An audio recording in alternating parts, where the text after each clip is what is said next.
Alright guys, welcome to my fourth and final video covering the Evil Dead franchise. In this video I'll be covering the sixth project in the franchise, which is Evil Dead Rise. If you want to see me talk about the original film trilogy, or the 2013 remake, or even Ash vs Evil Dead's TV series, please check out my last 3 videos and come back here later. Anyways, if you're still around, Evil Dead Rise released this year and as expected is to be a horror film, written and directed by Lee Cronin. This film follows a sister as she tries to save her nieces and nephew from a deadite who has taken over their mom and her sister. Lily Sullivan plays Beth, who is our aunt. Alyssa Sutherland plays our deadite mum. Morgan Davis plays Danny, the older brother who starts the curse by finding the book and a vinyl. Gabrielle Acholes plays Bridget, who is the older sister. Nell Fisher plays Cassie, the younger sister. Anna Marie Thomas plays Jessica, who is essentially someone we see at the start and the end to show the deadite is still around. Jade Daniels plays Gabrielle, our neighbour. Billy Reynolds McCarthy and Ty Wano play Jake and Scott, who is Gabrielle's younger brothers. And Mark Mitchum plays Mr. Fonda, who is another neighbour. The first stunt of this film was actually at the premiere of Evil Dead 2013, when Fede Alvarez, who directed the film, said it would be getting a sequel, but around the same time Sam Raimi confirmed that he was co-writing an Evil Dead 4 with his brother Ivan Raimi. No worries though, since both directors would go on to announce at a WonderCon panel in March 2013 that both of these films would actually have a follow-up which merged their stories together, with the characters Ash Williams and Mia Allen actually meeting. Bruce Campbell also confirmed he was returned for Evil Dead 4 too, around the same time. However, by November the actor started to doubt that the film would even be made, with the eventual announcement that it would now be a TV series, Ash vs Evil Dead. Though nothing was said about the sequel to the 2013 reboot until after the show finished airing, with Alvarez saying in April 2019 that they were still just ideas and nothing official, with saying that there wasn't even a script for it.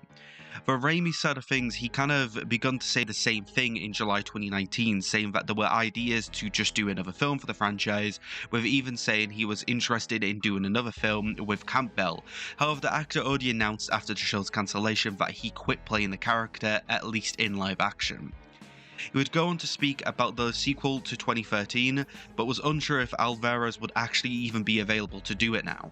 Thankfully though, 3 months later in October, he would announce at New York Comic Con that a film was now in development with him, Campbell and Robert J. Talbot all returning to produce. Campbell would then say in June 2020 that Lee Cronin was handpicked from Raimi himself to write and direct the film, which at the time had the name Evil Dead Now, which I'm kinda glad they changed. Overall, Cronin was chosen by Raimi after working with them on the series 50 Shades of Fright.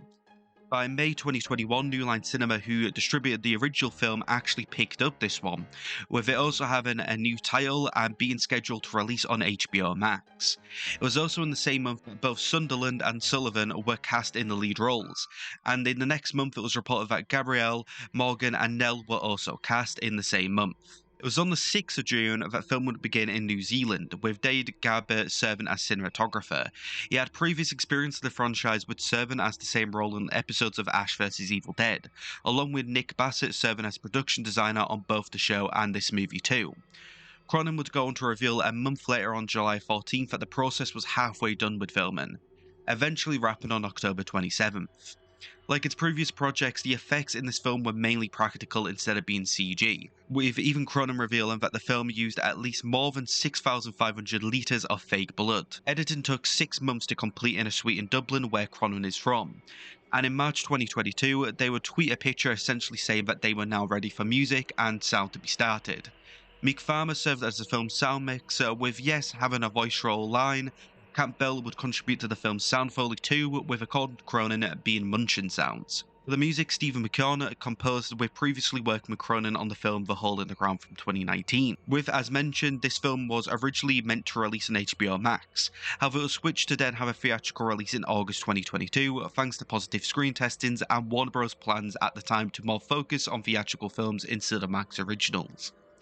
The film would then release on April 21st, 2023, which funnily enough was a day before my 21st birthday. It had its premiere at the SXSW like the 2013 film the month before on March 15th. It would also have a midnight screening at the Fantastic Film Festival in Australia the day before its release on April 20th. It would then have its digital release on May 9th and released on disc on June 27th. Finally have its max release 4 days before the disc release on June 23rd. It overall made $67.2 million in the US while making $79.3 million everywhere else, overall making $146.5 million worldwide. It specifically made $10.3 million on its first day, with $2.5 counting for its previous night previews. It then had the weekend debut of $24.5 million, which overall made it second at the box office, being behind the new Mario film. It would then make $12.2 million in its second weekend, still being second and being behind Mario. And then it would make $5.9 million in its third weekend, being third this time at the box office, being behind again the Mario film and the newly released Guardians of the Galaxy 3, which coincidentally are both Chris Pratt films. The film's top markets outside the US were Mexico making $1.9 million, Brazil making $1.5 million, France making $3.2 million, India also making $3.2 million, and its good old supporting country, the UK, making $1.8 million. Critically, the film would get an 84% from 210 critics on Rotten Tomatoes, with even getting a 69 out of 100 based on 38 reviews on Metacritic. For the future of the franchise, Campbell would go on to say at its release that both the Raimi brothers were planning on possibly making future films every 2 or 3 years, if this one was a success, which it kinda is, but nothing's really been commented upon. This doesn't essentially mean that they will be doing them themselves, with overall stating that a new quote-unquote Bible about the franchise for the future directors and writers was being made for future projects. Cronin has also come out saying that they are also up for making sequels to Rise, continuing its story.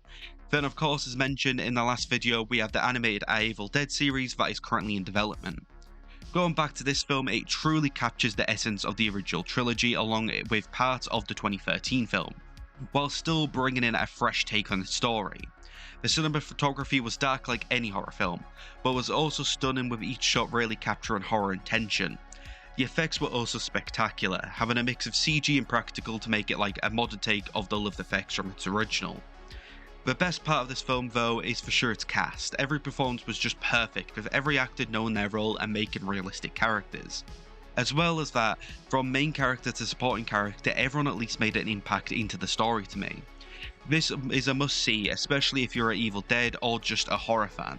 It's a perfect blend of old and new to me. I give it personally a 5 out of 5 or a 10 out of 10. Anyways guys, that was me talking about Evil Dead Rise, overall its making, and my own thoughts on it. And yeah, it's been fun revisiting this franchise. As I said in the original trilogy video, if you did see that, that essentially these original films were kind of things that I personally liked more and more as I grew up and more respected Sam Raimi as a director. And then with the 2013 film, I think it's a pretty good film, and I absolutely loved rewatching the Ash vs. Evil Dead series as well. But I haven't really got anything extra to comment. As you can see here, I absolutely love this sequel. And yeah, I'm kind of happy that the Raimi brothers, Campbell, and even Cronin's really wanting to continue this franchise in a way. And yeah, let's just hope that this was successful enough to garner more sequels, to be honest, because the Evil Dead franchise doesn't seem to be run and done to me. It kind of seems like it can still go. But yeah, I haven't really got anything else to say. If you liked the video, please like. If you want to comment any extra facts about the film and your own thoughts on it, I'd love to hear it. And subscribe if you've been watching the Evil Dead videos and have enjoyed them. I'm not sure what I'm personally going to cover next, but I'll see you whenever that is.